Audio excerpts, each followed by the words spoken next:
Hello বন্ধুরা, নতুন একটি এপিসোডে আপনাদেরকে স্বাগতম জানাই। আজকের গল্পটা একটু অন্যরকম। আজকের এপিসোডটার নাম হলো ব্লাডি ম্যারি। আজ আমরা ব্লাডি ম্যারির সত্য ঘটনাটি কী সেটি বিশ্লেষণ করব। আপনি হয়তো কোনো না কোনো সময় ব্লাডি ম্যারির নামটি অবশ্যই শুনেছেন, হয়তো কোনো ফিল্মে বা কোথাও দেখেছেন যে 3বার নাকি ব্লাডি ম্যারি নামটা বললেই এই ভয়ানক ডাইনি এসে হাজির হয়ে যায়। তো চলুন আজ এর এই পেছনের ভুতুরের কাহিনীটি জেনে আসি। গল্প পাঠে আমি অঙ্কুশ, পোস্টার ডিজাইন করেছেন পলাশ ভট্টাচার্য এবং সাউন্ড এডিটিং করেছেন অরিন্দম ব্যানার্জি। যে সকল বন্ধুরা আমাদের এই ভৌতিক গল্প শুনতে খুব ভালোবাসেন সেই সকল বন্ধুদের বলছি আমাদের চ্যানেলটি এখনই সাবস্ক্রাইব করে রাখুন, কারণ আমরা প্রতিনিয়ত এই সমস্ত ভয়ানক ভয়ানক ভূতের গল্প আপলোড করে থাকি। আর আমরা ভূতের গল্প আপলোড করার সাথে সাথে সেই গল্পটি আপনার কাছে পৌঁছে যাবে। তো চলুন বেশি কথা না বাড়িয়ে চুপচাপ মনোযোগ সহকারে গল্পটি শুনি। আমরা ব্লাডি ম্যারি নামে যাকে জানি সে আসলে ইংল্যান্ডের একজন রানী ছিলেন। তিনি ছিলেন রাজা অষ্টম হেনরি এবং ক্যাথরিনের একমাত্র কন্যা। অষ্টম হেনরির দ্বিতীয় পক্ষের ছেলে পঞ্চম এডওয়ার্ড। রাজা হেনরির মৃত্যুর পর এডওয়ার্ড ইংল্যান্ডের সিংহাসনে বসেন, কিন্তু তিনি এক বিরল রোগে মারা যান। মারা যাবার আগে তার পিসিকে ইংল্যান্ডের উত্তরাধিকারী মনোনীত করে যান। এই ঘটনায় ম্যারি খুব রেগে যান, কারণ হিসেব মতো তার ভাইয়ের মৃত্যুর পর ইংল্যান্ডের সিংহাসন তারই প্রাপ্য। এরপর তিনি একটি সৈন্যদল গঠন করেন এবং তার পিসি লেডি জন গ্রেকে পরাস্ত করেন। এরপর তিনি ইংল্যান্ডের সিংহাসনে বসেন। সিংহাসনে বসেই তিনি তার পিসির মৃত্যুদণ্ড কার্যকর করেন। এরপর ম্যারি স্পেনের রাজা দ্বিতীয় ফিলিপকে বিবাহ করেন, সুতরাং একই সাথে তিনি স্পেনেরও রানী হয়ে যান। সে যাই হোক, ইংল্যান্ডের রানী হওয়ার পর তিনি খ্রিস্ট ধর্ম প্রতিবাদী সম্প্রদায়কে দমন করার সিদ্ধান্ত গ্রহণ করেন। তিনি প্রতিবাদী সম্প্রদায়ের সদস্যের হত্যা করার পরিকল্পনা করেন। এরপর তিনি একে একে তাদের হত্যা করতে থাকেন। তিনি এক রাষ্ট্র এক দেশ এই আদর্শে সমগ্র দেশকে পরিচালিত করতে চেয়েছিলেন।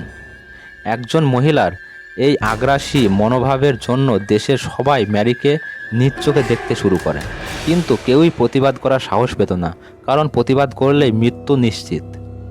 আবার অনেকের মধ্যে একটি কথা প্রচলিত ছিল, ম্যারি নাকি যখন স্নান করতেন তখন তিনি নাকি জলের পরিবর্তে রক্ত দিয়ে স্নান করতেন। তবে সে যাই হোক, আমরা আসল আলোচনায় আসি।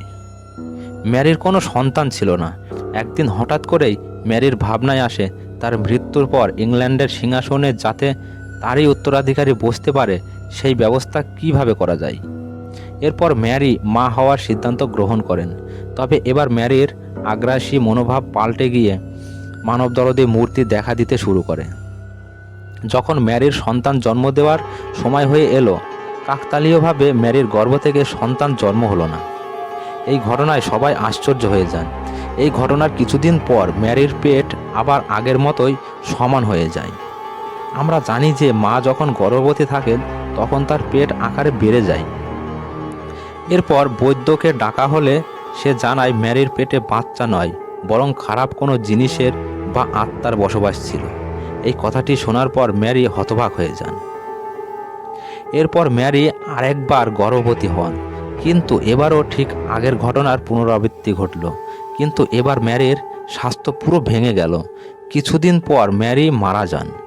পরপর 2বার একরকম ঘটনা তার সাথে ঘটে যাওয়ায় রাষ্ট্রের মানুষেরা ম্যারিকে খারাপ চোখে দেখতে শুরু করলো।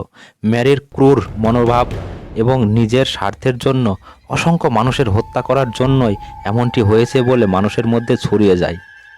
যেহেতু ম্যারি রক্ত নিয়ে খেলা করতে বেশি ভালোবাসত এবং অনেক নিষ্পাপ প্রাণকে হত্যা করেছিল, সেই হেতু রাষ্ট্রের মানুষ তাকে ব্লাডি ম্যারি নাম দেয়। মানুষের মধ্যে প্রচলিত আছে যে ডেভিল আওয়ার। ডেভিল আওয়ার মানে রাত 3টে বলে মানা হয়। রাত 3টের সময়কে ডেভিল আওয়ার বলা হয়।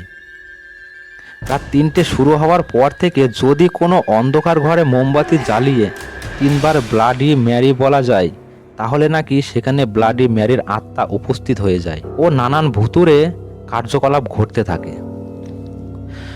শোনা যায় যে একদিন ইংল্যান্ডেরই একজন লোক তার বাথরুমের আয়নার সামনে দাঁড়িয়ে 3বার ব্লাডি ম্যারির নাম নেয়। এর কিছুক্ষণ পর নাকি সেখানে ম্যারির আত্মা চলে আসে।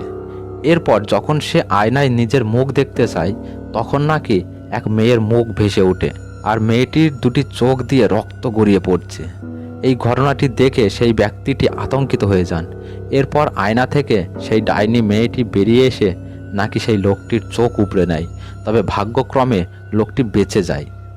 তবে এই রকম অনেক ঘটনার উদাহরণ রয়েছে এই পৃথিবীতে। ব্লাডি ম্যারির নাম ধরে ডাকার পর ম্যারি আসুক আর নাই আসুক, তবে ব্লাডি ম্যারির যে ঘটনাটি আগে বলা হলো সেটি কিন্তু পুরো সম্পূর্ণ সত্য ঘটনা। তবে এই সত্যকে যাচাই করার জন্য ম্যারিকে স্মরণ করতে যাবেন না। এই গল্পে আলোচিত কোনো কিছুই বাড়িতে চেষ্টা করতে যাবেন না। আমরা বর্তমান দিনে অনেক আধুনিক হয়েছি, অনেক ভূতের কথা বললে হেসেই উড়িয়ে দিই, কিন্তু এই রকম তো কোনো না কোনো শক্তি নিশ্চয় আছে পৃথিবীতে, যার দ্বারা অনেক অপ্রাকৃতিক ঘটনা ঘটে যায়। উপরন্তু বিজ্ঞানী আইনস্টাইন স্বয়ং বলেছেন, শক্তি কোনোদিনও ধ্বংস হয় না, শক্তি শুধুমাত্র রূপান্তরিত হয়, এক শক্তি থেকে আরেক শক্তিতে রূপান্তরিত হয়। তবে সে যাই হোক, সেই ব্যাপারে আমরা ইতিমধ্যেই বিস্তারিত আলোচনা করে ফেলেছি। তবে সে যাই হোক, ভূত বা আত্মা বলে যদি কিছু থেকে থাকে তাহলে আমাদের কমেন্ট করে জানাবেন।